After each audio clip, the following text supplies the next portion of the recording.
Hello everyone, I'm Melis from Maldes, the girl with the handstands. In this video, I will explain you the ways of falling safely from a handstand. One thing I hear the most is, what if I fell face down? If you were in a crow pose, then I would understand your fears. But if you know the basics of the handstand, like not bending your elbows, then you will never fall, not never, but it's a little bit impossible to fall on your face. Before we go into the exercises, you can either fall backwards or forward on a handstand. If you're falling backwards, you're either not giving enough power to go into that balance point, or you're not fighting enough. When you go into that balance point, you need to squeeze the floor. And if you're falling backwards, you need to put the base of your hand to stop you from falling. If I was standing on my feet and I'm falling backwards, then my heels are gonna plant themselves onto the floor to catch me, right? It's the same. When you're balancing and if you fall backwards, then you need to plant the base of your hand to catch you. The good thing is there is nothing scary about falling backwards, because if you don't bend your knees and keep them separated when you kick up, then when you fall backwards, this front leg is gonna catch you. So this acts as your safety. Hop, catch me. But if I bend it and I do different stuff with my legs, then maybe it's harder for my front leg to catch me. And our main topic of this video is falling forward. You either never fell forward because you didn't kick enough, because you're scared of going into that balance point and then falling forward, or you fell forward and you're traumatized and now you're watching this video. So let's go. If I was falling forward, then my toes are trying to grab the floor to catch me. Or I'm falling forward and my leg steps to the front to catch me. Same, but upside down. If you fall forward, then you need to plant your tippy toes. Or if you fall, then your hand is gonna try to catch you. When you fall to the front, you can save it with a cartwheel or by closing your legs to the side. This will allow you to not go into the floor and start again, but you just turn the mistake into a cartwheel and you just continue with your life. So I just go up, I'm falling, up, I'm back down. And the other one, when you close to the side, and you need to get up. Today we will focus on closing the legs to the side, and then in another video I can show the cartwheel. We're gonna get a little bit help from our Lord and Savior, the wall. You need to grab the floor before you go, so you lift up your knuckles and then you push the floor away, because we want to create resistance. So you don't do this. You don't want to put your feet and then it slides, but you want to push the floor away, so you keep this resistance between your hands and the wall so you can go up. This is something that I see a lot in my students, so I'm just saying. Okay, put your butt close to the wall, and next to your ankles is where your hands are gonna be. You can also just measure a leg distance, and this is where your hands are gonna be. You wanna bring your shoulders over your wrists and your hips over your shoulders. So you grab the floor, push your fingers out so your hands are solid. And then you're gonna put your tippy toes, push the wall away to climb. You're not gonna bring your feet all the way up. They're under your booty. It's also nice to put a camera on the side to see yourself. And then bring your booty over your shoulder. Amazing. This is already a nice workout. And then we're gonna jump to the side with both legs. Yeah. If you couldn't go that much high, it's also okay that you go into the wall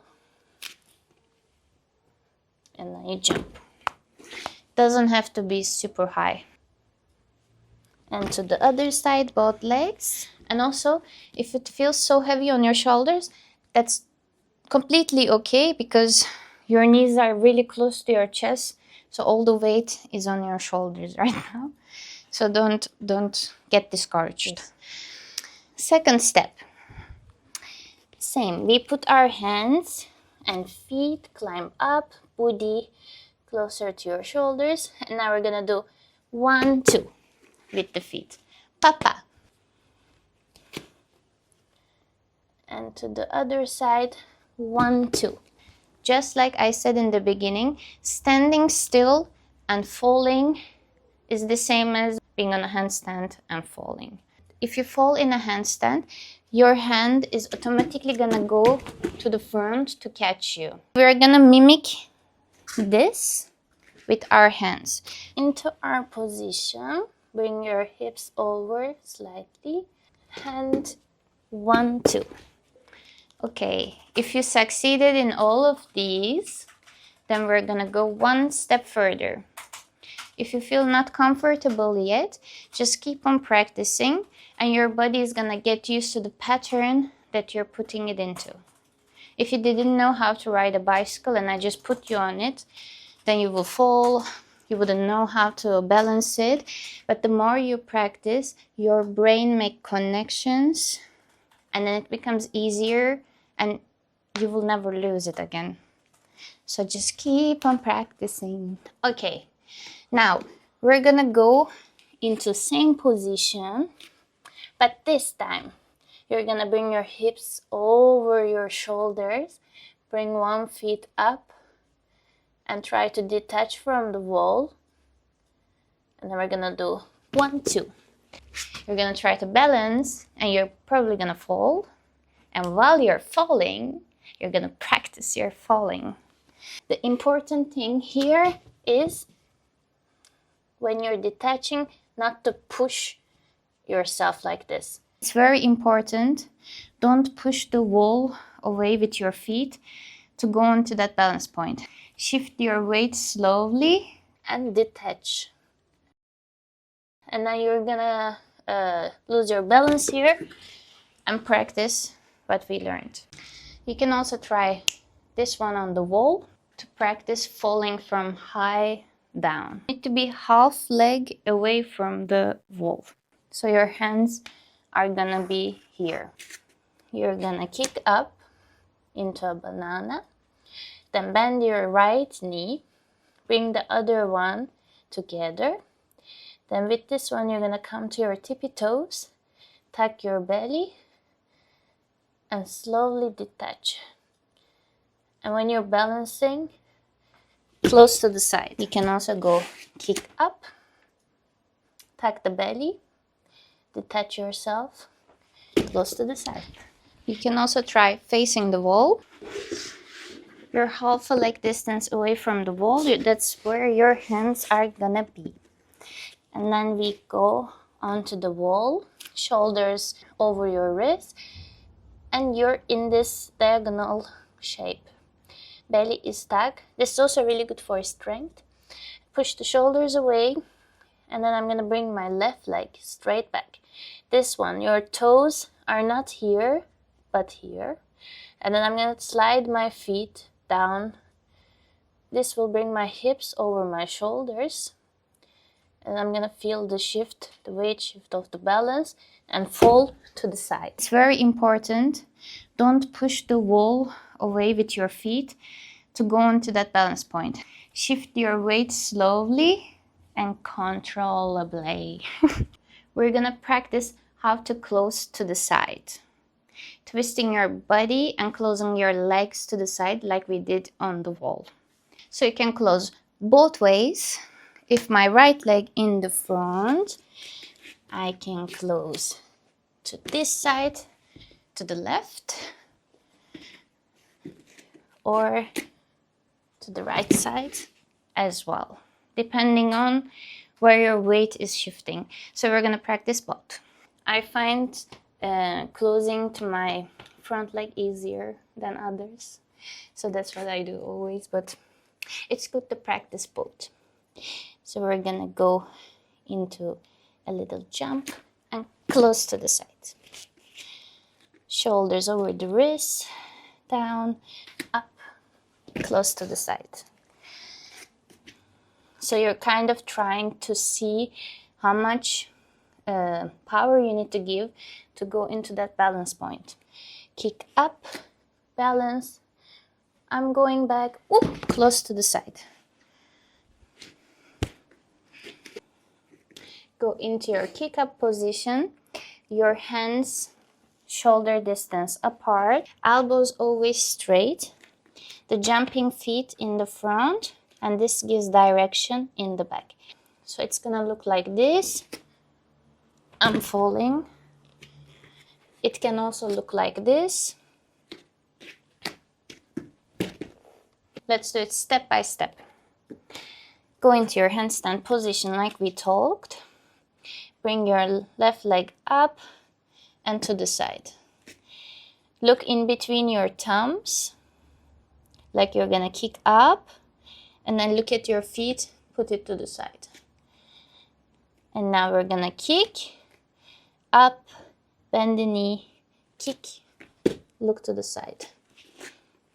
Look in between your thumbs, bring the leg up, bend the jumping leg, up, look to the side, close. In this position, you're also kind of twisting your body. So you're here, so you go up, and you kind of twist your body to the side. Then you're gonna get used to it. And the moment you really fall, you're gonna think to yourself, oh, it's not a big deal. I had a lot of students that they were scared of falling and they fell during the class and they were like, oh, it wasn't that bad. And by practicing the fall, you're actually preparing yourself for the moment. So you kicked up on a handstand. You went into that balance point. And when you feel like you're going back, close to the side. You want to twist your body and close to the side. The worst thing that can happen when you fall forward is falling on your back. I don't want to do it, but I'm going to do it for you.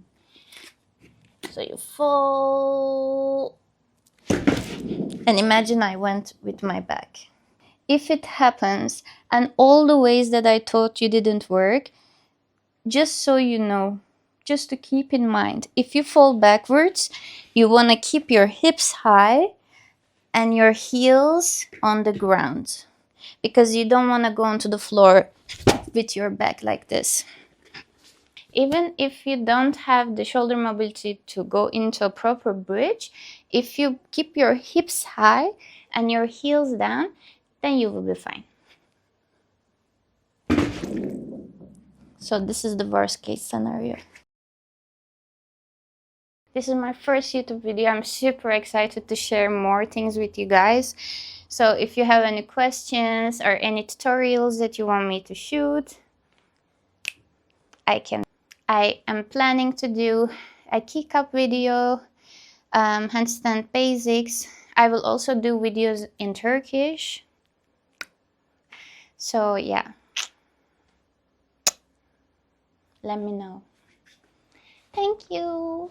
How do they say? Smash that like button, give me love, comments, subscribe. Bye.